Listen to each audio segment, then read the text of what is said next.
Hello, everyone. I want to welcome you to our most current episode of Life is Now. If you've never watched this episode, this podcast before, my name is Akia Lott, and I started this podcast to encourage women on various stages of life to be fully present in the moment, embracing the joys that are here with us now, alongside of rediscovering ourselves and building on ourselves and growing. And so this is the desire is for this to be a beautiful community of women being present and choosing ourselves and enjoying every moment that life has to offer us. Today, though, I am extremely excited because I have the amazing Jennifer Stone to discuss with us and share her personal story about rediscovering her worth.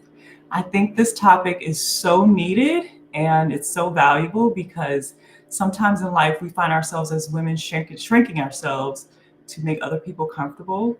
And it's definitely a form of self sabotage. So I want to thank Jennifer for sharing her vulnerability and for being with us today. And so I'm going to go ahead and bring her out. I also want to acknowledge that this is a very interactive platform. So if you have questions or anything, I want to ask and invite you to comment in the chat, and we'll definitely we'll pull up your questions and we'll discuss it during the conversation. So, Jennifer, welcome. Thank you so much for being here. Thank you so much for having me. Honestly, my heart is so full, so I appreciate you having me on today. Of course. Okay, so tell everybody what you do and a little bit about yourself, and then we'll get started in the conversation. Sure. So I am an experiential life coach, and most people are like, "What the heck is that?" Right? So honestly, I tailor my coaching to your needs. It's not like a one size fits all thing. I am also like a Reiki master. I do psychic mediumship, tarot readings, shamanism, equine assisted learning services, otherwise known as equine therapy. Um, just can't call it that because I'm not a therapist. So hence the equine assisted learning services. And I incorporate all those different coaching, obviously. I incorporate all those different things based on the individual client. They get to decide what they need from me, and or if they can't figure it out, we intuitively figure it out together and kind of sink into that. And yeah, we go from there. So whatever they're trying to work on, relationships, health, wealth, whatever. Awesome. Okay, so I love that. I love this conversation that we're about to have today about self worth. I think this is obviously so important. And can you tell us when you had a moment that you realized the value of self worth, or maybe when you personally had to start recognizing and working on this internally for yourself? Ooh, yeah. So the moment that I recognized self worth was important. Um, mhm. So if care if I go a little deep? Please do. Okay. So the first time I think I realized that, I mean, I think I've always realized it throughout my life, but I think the time that it fully hit home for me, I had, just like so many of us, right, had been in an argument with my spouse. And I was trying to care for myself, and I wasn't ready to stop being upset because, one of my values had been rocked or what have you. And, and I had communicated that with my spouse at the time. And he didn't always do well with me being upset, which I totally get. Nobody likes it, right? When Mhm. people are upset with one another. But we all need to hold space for that because it's just a natural part of our human existence. We aren't, chipper all the time. And anyhow, in that interaction of me standing my ground, standing my boundary of, I'm not ready to let this go. We didn't have a healthy repair of it and what have you. And I'm going to be upset until we have a healthy repair. He got very angry and started emotionally abusing me, screaming obscenities and what have you. And I remember laying on the bed and pleading with him to please stop. Um, at one point, I remember being curled up in a ball in the fetal position, Oh, with my hands over my ears, um, asking him to please stop. Um, and Because it reminded me, I was going back to childhood wounds, right? I was going back to um, me being in those positions, listening to my parents do the very exact same thing. And I, in that moment, realized a couple things. One, that I didn't want that for myself anymore. And two, that I didn't deserve that. And I think that that was um, the egg that cracked the shell on my journey of getting back to understanding my worth and what I was deserving. mm, So, mm. First, I am so sorry that yeah, you had to deal with that. That just sounds just horrific. it Horrific. it was, and I I used to make excuses for it all the time. Say, "Oh, it's normal," blah blah blah. So thank you for saying that, because it's not normal, and we really need to socialize that emotional abuse is not normal. And we normalize that so much in our society, in our culture, in our, in professions and careers and relationships. And uh, no human deserves to ever be treated like that. So No, thank you. not at all.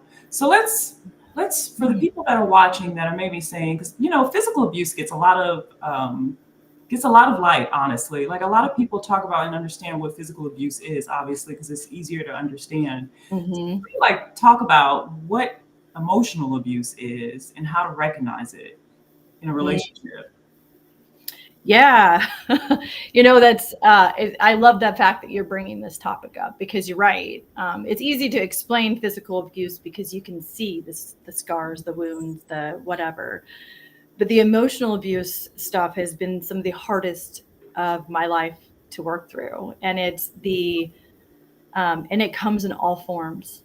It comes in manipulation. It comes in control. Um, it comes in blaming people, shaming people, guilting people, making them believe that they're crazy, of deflecting their feelings, um, telling them that they're too much or they're not enough. It comes in so many shapes and forms. And honestly, and this is what I think what's so hard about it, is it depends on our experiences, our own inner childhood wounds, and what we're telling ourselves, Mm-hmm. and believing about ourselves, that end up provoking some of these things as well. It's just a dance between the two. But emotional abuse is real, and it is deep. um, and it really, really takes a lot of love and forgiveness and grace of oneself to work through it. Mm-hmm. Absolutely. You mentioned something that's so important that I definitely want to highlight. A lot of times as we're on our healing journey, and I know you know this too, it's not always pretty. And like you said, a lot of the things that we experience in the now as women in adulthood directly relates to the environment that we were exposed to in our youth. Right. And it's those, like we talked briefly about, repressed emotions and visions that we experienced that we're not thinking of in the moment, that we end up finding some type of entanglement to in our Mhm. relationships that give us the opportunity to heal. But it's painful going through that process. It is. It really is. I mean, it's a lot of, it's like grieving. It's like you're in denial, you're angry, you're sad, it's all those big emotions that a lot of people don't want to journey into, because they're big and it hurts and it stinks and it doesn't feel good, and you lose people in the process and you gain people in the process. um so yeah, I mean, it's a tough journey. Yeah. It's not for the faint of heart by any means. No, not at all. What would you say to the person who says, I don't know what my values are?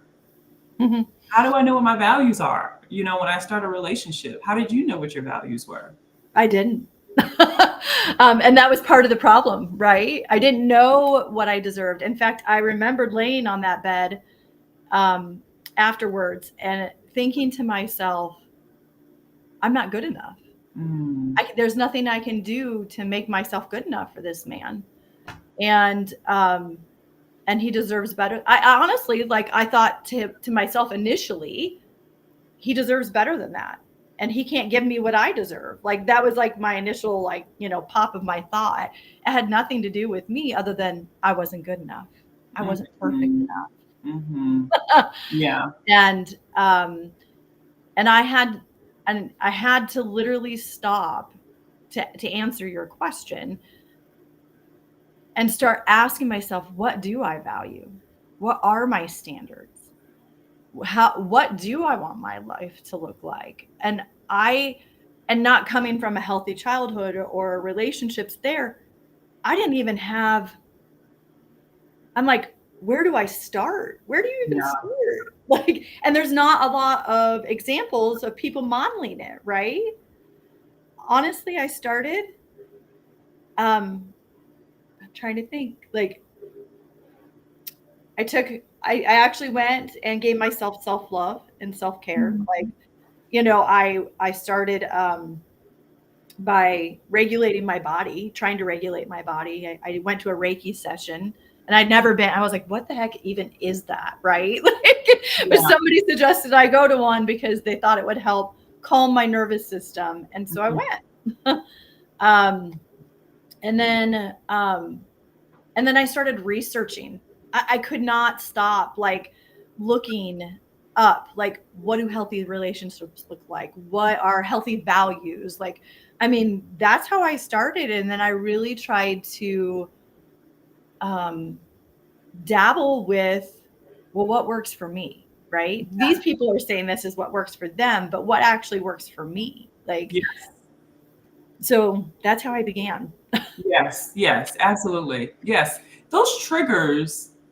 I mean, I believe we have to pay attention to them. Like we have to pay attention to the sensation in our body. Because I remember even myself, when somebody violated something with me, I would call someone else Yep. and say, well, what do you think about that? And then they Right. would say, oh, I'm okay with that. And I'm like, well, why am I not okay with that?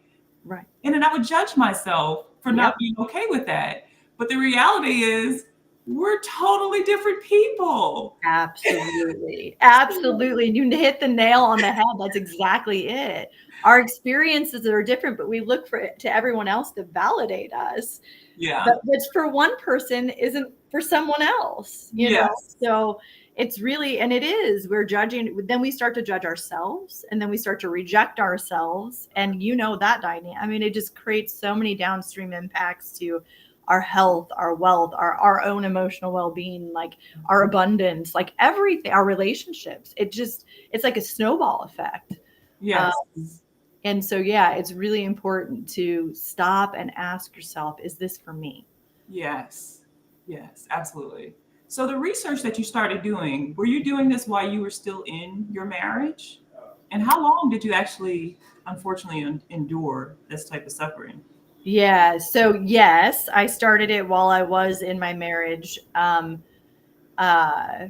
Probably in my early 30s is when I really started to dabble around, like, with what does a healthy relationship look like. I went to a therapist, like all that good stuff, right? Of really trying to understand how to be mindful and get back into my own body and discern for myself and go from there.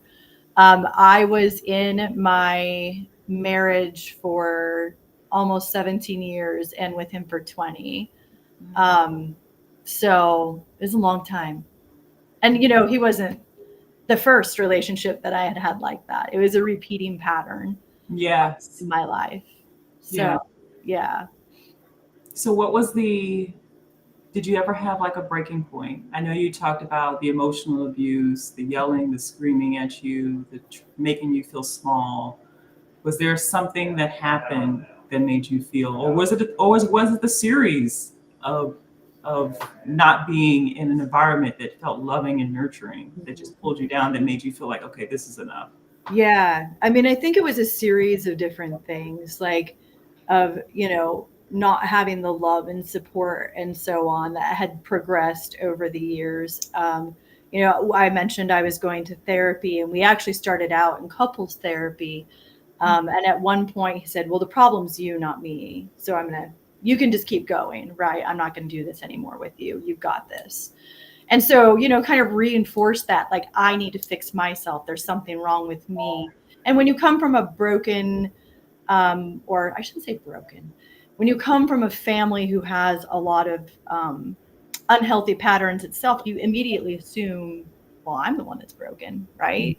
He's right. I need to go fix that. And while there's always a thing of growth, right? Like, I mean, that's just part of who we are and what we come here for that human experience. I truly fundamentally believe we're not broken. Mm. And we can be loved exactly as we are, with the healthy partner, a secure partner. But I would say, yeah, there was that. When my mom passed away, that was a really tough time. And at one point, I was grieving heavy. Like, she was one of my best friends, and she died unexpectedly, and it knocked me on my feet, or knocked me off my feet. I hit my knees, in all honesty. Like, Oh. and I remember a few days after we had her service, him looking at me and telling me that I needed to get I don't know if I can curse, but Sure, go ahead. it was like, he'd tell me to get my shit together, that I had kids to take care of. And To rush your healing process and your Yeah. mourning process, he wanted you to get your shit together. Yeah. So you could, yeah. Yeah, I had stuff to take care of. So, Right. and, and in the process too, not only did I have that going on, like, I had, my son had just gone to jail, like the week before my mom had passed away. I remember literally the day after she died, sitting at his arraignment, and him coming in his, orange suit and shackles, and Aw. and him not sitting there with me. So, I mean, it was just like an evolution of different things. And I think that night, laying in bed, curled up in that fetal position, that was my breaking point. I was done. I was done, not being able to care for myself in the manner that I needed to care for myself. When my body was telling me something was not okay. Yeah. So, Yeah, Gavin asked, what was the point of his abuse? I think that might be a hard question to ask. I guess he's trying to answer, I should say. yeah. What was he getting out of it? Yeah, I'm not too sure, but go ahead. I'll let you. Yeah. And Gavin, I don't know. I think that it's specific to the person, right? And only that person will ever know what makes them do the things that they do. But I will tell you that after I left, I took a long, hard look at what role I was playing in that relationship. Because I can't be accountable to him, or I can't control what he does, but I can control what I do. And I remember after I left, writing out all the things that I hated about our marriage, or him in general. And then I asked myself, the next question was, what role did I play in it? Yeah. And it was shocking to me that some of the very things that I hated about him were the same things that I was doing. That was healing. We ended up playing a dance with each other, because you learn to play the game in a relationship like that to keep yourself safe. Yeah. And it is not a game I ever want to play again. Almost like, would you say, like mimicking behavior? Yeah. It's very mirroring, Yeah. So I think that's why doctors always say, you talk to any like epigenetics person, they'll say your environment is so critically important because we do a dance with each other. Mm-hmm. Yep. That is so true. Even like it's amazing. Even in friendships, we see how science proves that to be true. Like when you have close friendships, all of our cycles end up Yeah. syncing up. And Mm-hmm. it's so amazing because it really goes to like what you just said. Our environment really has a huge impact on who we are and how our nervous system even operates. And I think we're just truly supposed to be happy. I really Yeah. do. Like it makes the cells in our body so much stronger and healthier. And I think happiness is just so underrated, but it really is the most important thing that you can have in life. Right. It's what we came here for, right? We're supposed to be carrying that load, not all the rest. We're not supposed to be moving the mountain. Somebody already did that for us, Yeah. right? Regardless of whatever your belief is, right? Yes. We're supposed to be climbing our mountain, Yes, you absolutely. know, Yeah. and ours only, not everything else underneath the sun. Hmm. So, Why do you think that why do you think so many women stay in toxic relationships? hmm. I can't speak to other women, but I Hmm. can speak to me. Yeah. And I would say for myself personally, I had to address my own fears. Hmm. The fear of not being perfect, Hmm. of feeling like a failure for another failed marriage, for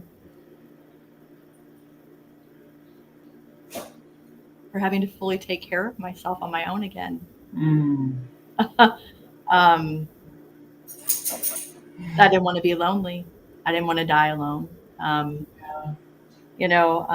I also thought, I had this idea of this like perfect family. And I wanted my kids to have that. And I had to let go of that I had to grieve that idea, that thought process. Yeah. But yeah, I just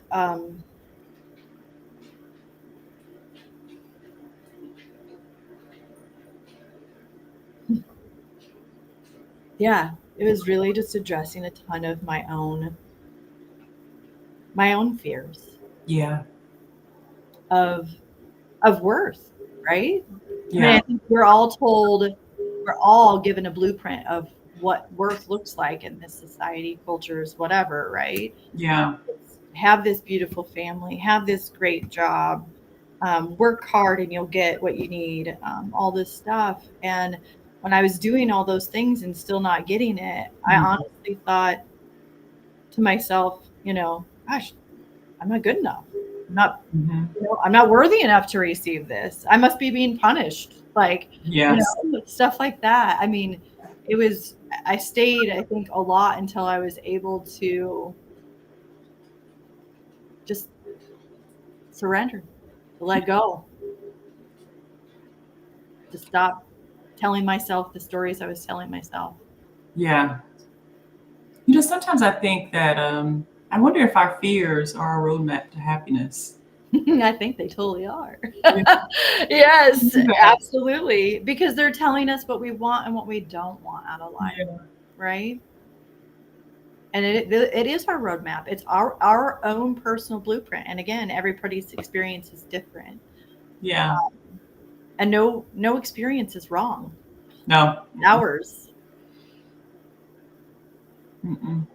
So talk to me about, okay, so you came to a point, your breaking point, Hmm. um, where you said, I can't deal with this anymore. Hmm. What was the journey like to rediscovering yourself, to building yourself back up, honestly? Hmm. Um, did you have the support system? Did you have friends that agreed with you? Like, what was that journey like? Um, lonely, Yeah. isolating. I mean, I had friends that like they understood, some that were completely shocked because on the outside we Hmm. look like this pretty wrapped up ribbon, right? Yeah. And on the inside, it was not so pretty. In fact, most people still don't know my story. So they're probably going to be hearing it for the first time today. Um, so, so I stayed very closed up about it um, for a couple reasons. You know, one, because I truly believe that we can leave and love. Like, I didn't want to continue to harvest and hold on to hate and resentment and all these things that are not me, are Yeah. not that, but the other reason is because I don't think I was truly ready to face all my fears. I don't think I truly learned all of them until even here recently. There's been a lot coming up where I was like, oh, that's it. Like, you have those little aha light bulb moments, Um, but the journey was hard and I was alone a lot. Mm. Partially with my own doing, if I'm being quite frank and honest. Oh, okay. So I tend to be a naturally, like, I'm an internal processor. So in order to do that, I really need a lot of alone time to really sit with myself and allow all those big feelings to come up, because otherwise I'll find ways to distract myself from them. Yeah. I'm You the know, same way. I totally get that. Yeah. yeah. So I did for about the first 7-ish months after my divorce. I stayed home a lot. I journaled a lot. I gave myself all the things I wasn't giving myself, the self-care. I cried. I punched pillows. I stuck my hands in plants. Like, I mean, everything and anything that I could do um, to take care of myself in a healthy way, or what I felt like was in a healthy way. The isolation, while helpful, was probably not necessarily always healthy. So I say that lovingly. Looking back now, obviously, like, being in community is really important. Yeah. Having a support system, and I just was always that kid and that girl and that woman that was like, I got this. I don't Yeah. need anybody. Like, Yes. I'll figure it out. But the beauty is really we figure it out when we're in community with each other. Absolutely. We figure it out faster. Yeah.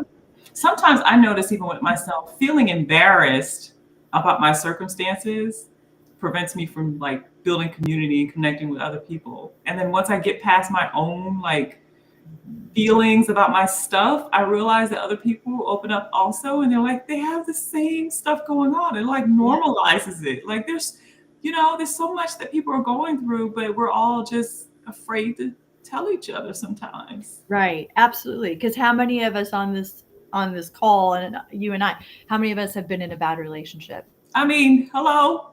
Right, I mean, right, more than three.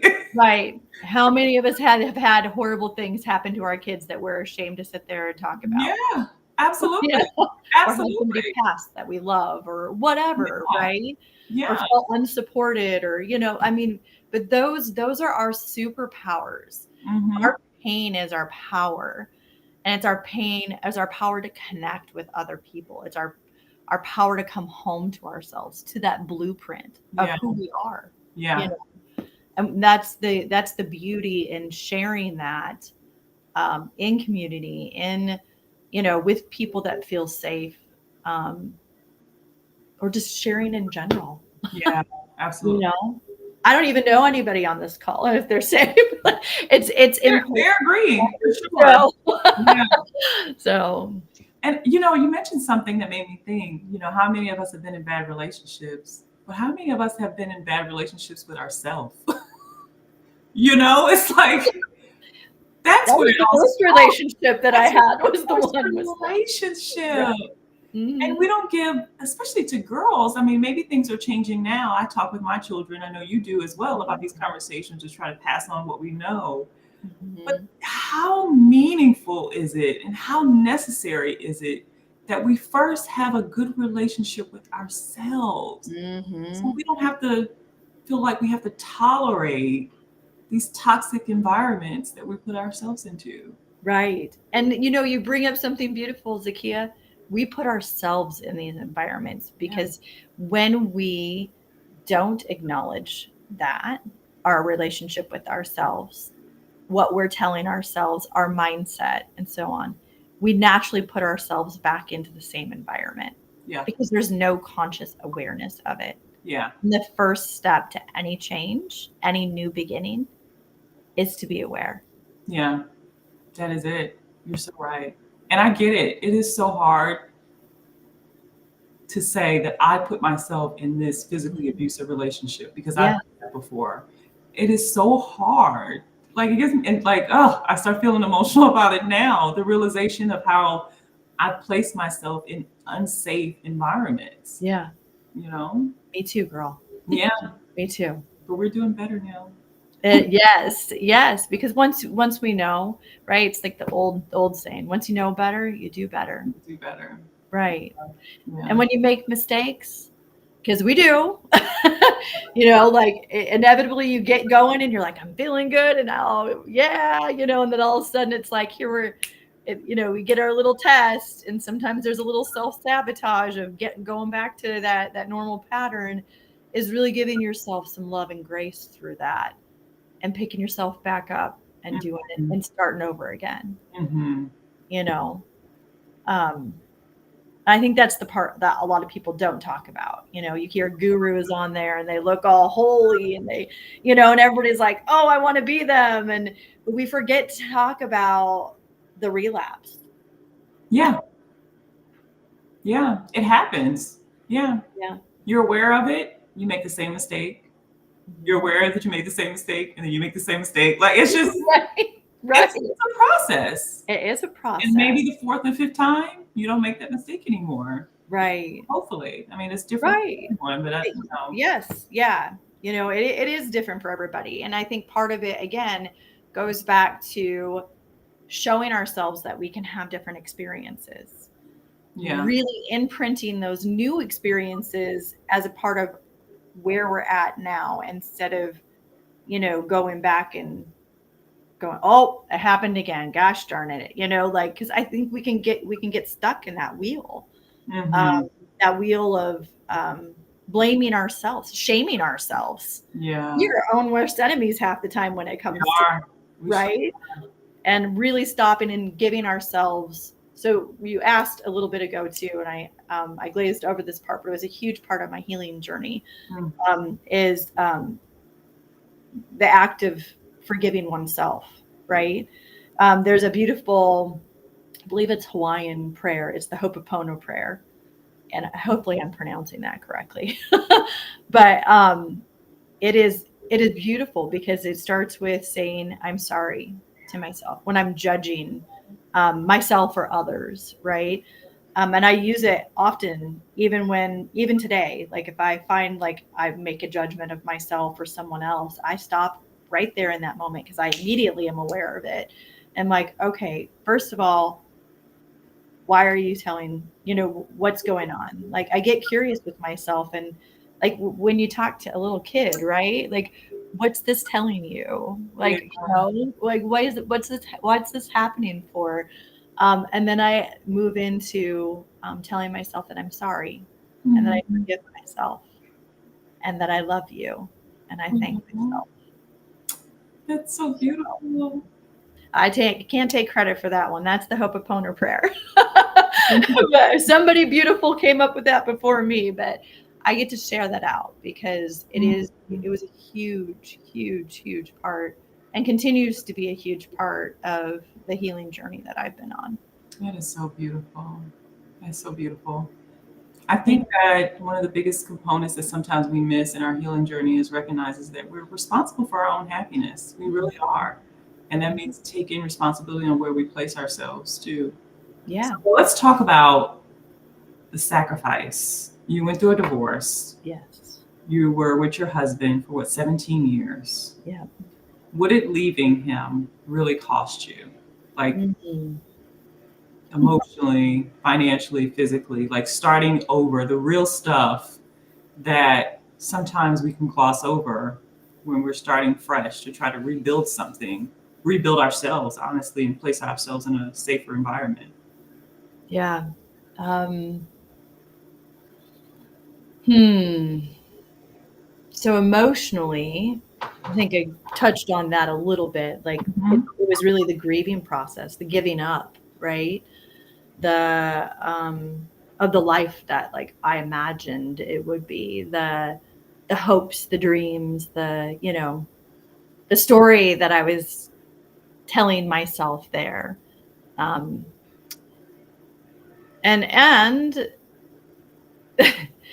the emotionally taking off the rose-colored glasses, Mm-hmm. right? The denial of where I was actually at, the reality of where I was actually at. Yeah. That was huge. Can I That ask you something? What do you think hope? Because this, I recognize that a lot for even myself, and in previous circumstances. Is that a sign that you might not be in a healthy relationship? What do you think? like losing hope, or Or having hope for what will come and neglecting to acknowledge or realize the present circumstances that are harmful? hmm, I think it's a delicate balance, Mm-hmm. because I think it's okay to be hopeful. Mm-hmm. I think it's okay to have hope. I think that's what drives us as humans to be better people. Um, but I think that there is the other side of the fence too, of actually understanding where you're actually at, Mm-hmm. and that, um, and I think that that's the part that gets people in trouble, is that we don't always assess what is actually right in front of us. There's that old saying, right? People show you. Yeah. People people show you who they are. Really. Believe them. And I think oftentimes we hold on to hope or that belief so much that we don't balance it with the other of, well, when Yeah. somebody's showing me who they are, I need to believe that. Yes. So That is so real. Maya Angelou said, she said, the problem with some people is someone tell you, I'm a mean person. And you'll say, don't say that you're mean. right. You're not mean. And then they'll hit you upside the head and you're like, oh my God, that was me. Right. And that's so Right. real because people are genuinely very honest. Absolutely. Or they'll Which, hit you upside the head and we start making excuses for them. That's my red flag. right, yeah. Oh, they must have had a bad Yeah, day. they're Oh, blah, blah, blah, blah, yeah. You Well, had too just because much you had a food. bad day doesn't mean you get to be an asshole. or, Right, or a bitch or whatever, right, yeah. So, yeah, Because people some have bad people, days and still can control themselves. yes, yes, Yeah. absolutely. Absolutely. Okay, I didn't mean to interrupt you because you were going through what it really cost you, and that was so No, you're beautiful. Thank you good. for that. That was amazing too. No, it was an excellent. Like it was a freaking phenomenal question, and it begs being answered, because and again, I think it depends on what we're all holding on to so much of. Like some people balance over here on the other side, and they shut down everything and everyone without holding any compassion or hope, right? And Yeah, other people over here on the other side holding on to so much hope that they're not balancing reality. And it is finding the balance of life. yeah, Like it's consistency on how people are showing up.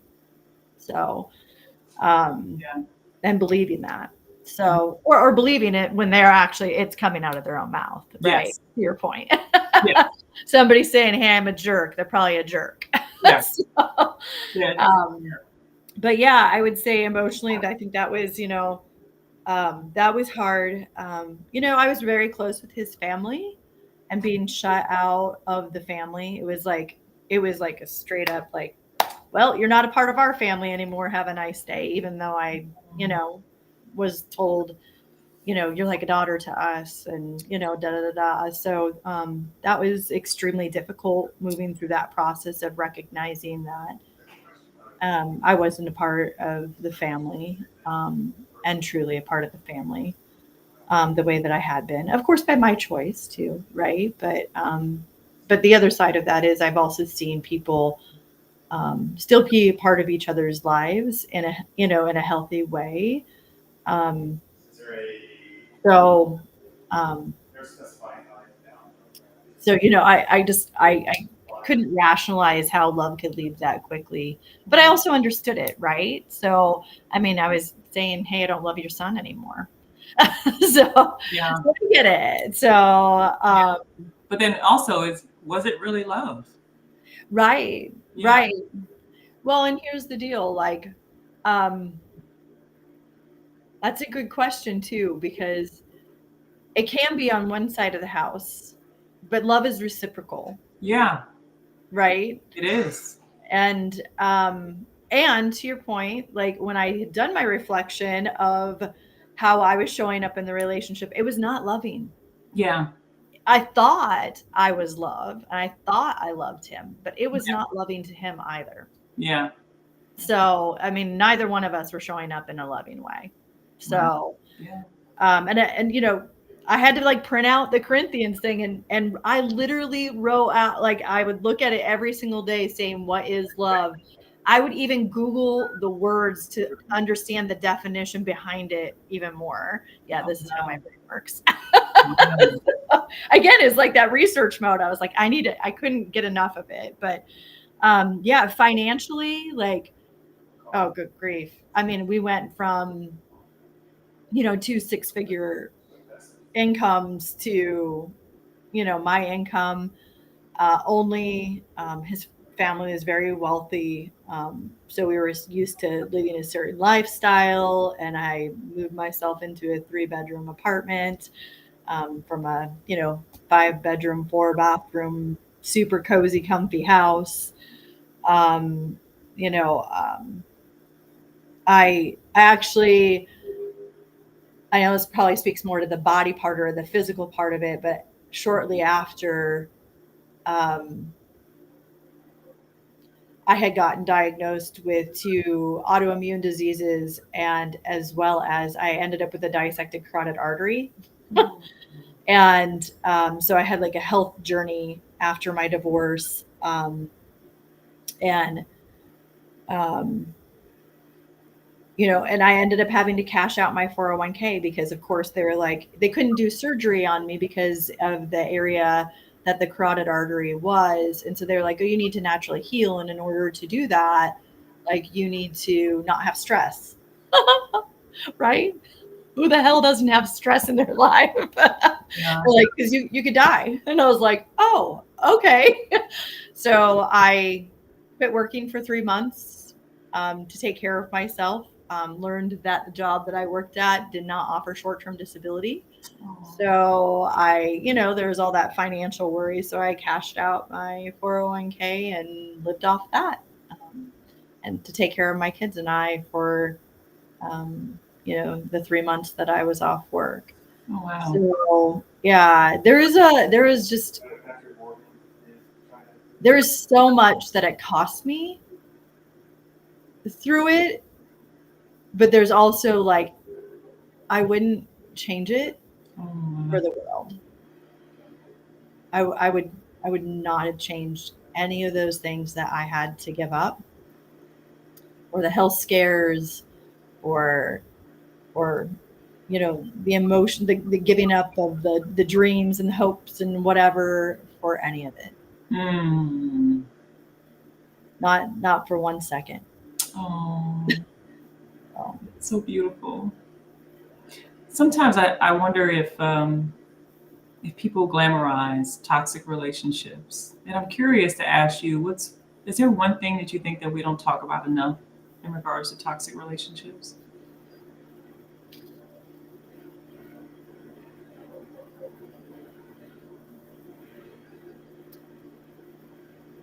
I mean, I guess if I had to think about it, I would say that we probably don't talk enough about our own role in it. I mean, like, we always want to blame or shame, and I'm not, and when I say our own role in it, I do not want anybody ever going into this like blaming and shaming of themselves. It's an awareness, Yeah. and simply that. Because it's easy to start blaming and shaming you, But I would honestly say that we don't talk about the role we play in our own victim villain stories. Yeah. Yeah. That's powerful. I always think, what happened to us is not our fault, but our healing is our responsibility. As Absolutely. Yeah, and I think that falls in line with what you're saying too. Um, just being mindful of areas in our own body, in our own life, our own unconscious awareness that needs healing and developing. And it might not be painful to heal it, or it might be. I mean, you just never know what it is. I mean, do you think therapy is extremely important? What's something that you?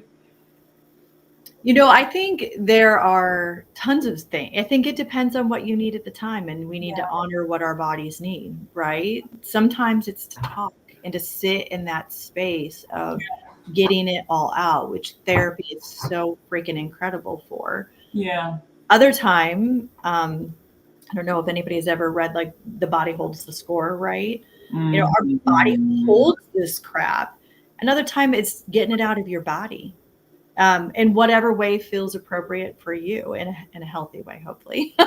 you know, um, that can be things like going on walks. It can be grounding techniques. It can be getting Reiki. It can Yeah. be, riding a horse. It can be going dancing and Yeah. shaking it out. Like it Yeah. can be breath work. I mean, there's so many different things out there that helps our bodies heal, Yeah. um, that you know it's just I think honoring that and where we're at is the important part. Yeah. Sometimes I find myself now, especially at this stage of life, being so mindful because I've been through so much of Mhm. what triggers that I have. And so even in conversation, I'll notice, okay, I feel pain in my chest. Not pain like stroke pain, but you know what I mean? Like that I'm being triggered. Yes. There's something here, or there's something Yeah. here in my shoulders that Yeah, feels like it tightens. tightness. Yeah. Yeah. Your body restricts and you get the ick. Yes. I call it the ick. And so I'm like, ooh, what was that about? That brought up Mhm. something for me. So I'm curious if anybody that's watching has ever had a moment like that where you feel that ick or that tightness in your shoulders or your heart. One thing that I do is I use my notepad on my phone and I write down the topic that we were discussing and then the feeling that resonated in my body. And then that's something that I can even explore on my own through journaling or self-discovery to see what that's about, or even therapy. I go to therapy for sure every 2 weeks. I am, Mhm. yeah, very consistent Yeah. with my therapy routine too now. But these are the kind of conversations I didn't know about when I was in my 20s. Right, and can you imagine if we had this stuff in our 20s and our parents talked about this? Like, Gosh. holy crap! And same, and I openly talk about this stuff with my daughters and my sons. Like, Yeah. I mean, I am a very open book like yourself with your own children, and I do the same thing. Like, when I feel that ick in my body, I reflect on where did I feel it? What did it feel like? Yeah. So I start to learn my yeses, my hell yes or my hell no is what I call it, Yeah. and start identifying what my body's telling me in the moment. Yeah. I'm able to articulate it then and there because and I still have to go back and process it like you do right now. Yeah. Sometimes where I'm like, ooh, that was a new one for me. Like, what Mhm. is it telling me? What is this? And oftentimes it goes back to something I will find if I say I should do this or I need to do that. It's old programming. It's Yeah. something that we learned from someone else, whether it's a teacher, a parent, a spouse, whatever, right? A friend, that is actually most of the time not for me, but I believed it to be true because I heard it so often. And so Yes. I absorbed it and imprinted it instead of discerned, oh yeah, that's actually not for me. That's not my truth. That's you. Yes. Absolutely. Mm-hmm. That makes so much sense to me. One of the things that I learned in my upbringing is, no matter who you're with, whatever guy you're with, if he does something that violates your values or whatever, you still treat him with kindness. Like Yeah. you like, you make him a meal, Like he comes home at 4 o'clock in the morning, just Yeah. whatever, he's cheating, Yeah. whatever. Like just, Right. you just kill him with Yeah. You can kindness. have compassion with boundaries, right? Like, Right. I'm like, right. yeah, you really Oh, can. And yeah. so, I think that it's important for us to honor ourselves in all relationships. Like I Yeah. felt like I was in a space recently where I'm like, oh, I'm open to new friendships. And I met this woman, she seemed amazing. And she was like, I am not a nice person. And I'm like, Mhm. the 20-year-old me would have been like, you have to be fantastic. Like, you are a nice Right. person. But Right. Don't now I'm say that like, about yourself. Yeah. don't say that about yourself. Now I'm Mhm. like, noted. Thank you for being honest. Thank you for being honest. And I'm just next. Right. Yeah. Right. And we get to decide who has access to us or Yeah. not, you know? And I think that's super important. And I know there's men on here too, and I appreciate you guys for showing up Yes. because they experience some of the same things that we go through as women is that oftentimes we were told to ignore our bodies, Yes. right? That's it. And then when we ignore our bodies, we allow access to our bodies to people that never should have access, That's it. never need to have access, Yes. right? And and I think the more that we can, and I appreciate, I think is it Shauna, if I'm Yeah. Yes. slaughtering your name, I apologize, who said, it makes me nervous when I realized it was stress and it was easier to relax and figure it out. Yes, girl. Yeah. Like that, like being able to calm our bodies, sit in a rocking chair, stick your hand in a plant, put your feet in the grass, go on a walk. It doesn't take very long. Sit out in the sunshine for 2 minutes every day and every night. Like that's what like gets us into our bodies to calm our nervous system and to regulate it. We lessen our stress responses. It Yeah. sends different chemicals to our bodies telling us we're safe instead of in fight and flight mode constantly. And it Yes. is critical to do that so that way we can actually listen to ourselves and be able to really fully understand, what we're needing to receive and hear. Mhm. I love that. So if we Mm-hmm. have someone that's listening today that's feeling stuck in a life that feel like they didn't choose, what's one Mm-hmm. advice that you would give to them? I would say I, I I understand. Yeah. Mm. We've all been there. Yeah. Every single, I don't think that there is one person out there in this world that hasn't sat in that spot. It just might look a little different, right? But I want to encourage everyone on here and anybody who's listening. We all get a choice. Mm-hmm. This is our life. Mm-hmm. We get to choose. Like, you are strong enough. You are smart enough. You are important enough. You are Yeah. freaking worthy enough. Yeah. Like, to have the best life you came here to have, and you get to decide that. You get to decide that the second you stop telling yourself otherwise. Yeah. Yeah. I love that. That's so beautiful. Yeah. Yeah. We don't need to take on other people's projections of theirs. No. You know, you can observe and not absorb. Yes. I love So, that. I love that so much. mhm, So let looking it back, go. yeah, let it go. Mhm. Is there something that you wish, if you look back now, is there something that you wish that someone would have told you, 20 years ago? If you look back in your life, is there something that you wish that somebody would have told you? What did you need? Yeah. I wish somebody would have told me that those dark places that I've gone to in my life are my superpower. Oh, That they are that all those things that yeah. I experienced So what do you think? to stay in pain. Mhm. They were to turn that pain into Yeah. they were to turn that pain into connection and to love. And that's what I came here for. Is Oh, to show people that that's what they can do with theirs. They don't have to stay in that painful spot. Again, you weren't meant to stay there. It's not what you're here for. mhm. not meant to carry that load. You're Mm. supposed to receive happiness, love, joy, harmony, peace, all those things that make this life so wonderfully beautiful. And it is possible. And Yeah. trust me, I've been through hell and back in my life. This is just a tiny shred of my story. Yeah. I assure you, I promise you, you can get there. And it's hard work, but it is so freaking worth it. Um, So worth it. I love that so much.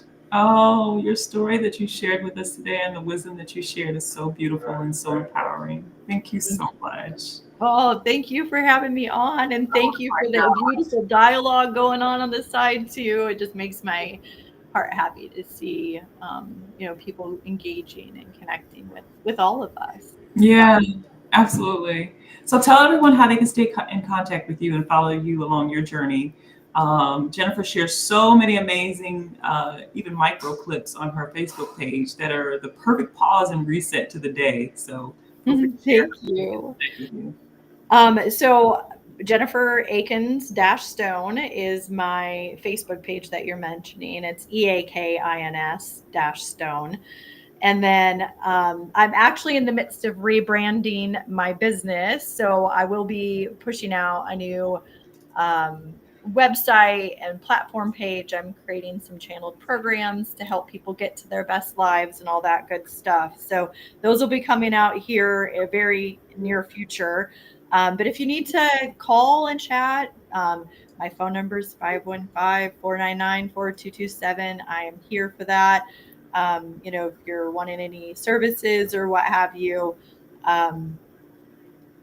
you can find me. Zakia knows where I'm at. If you can't find me.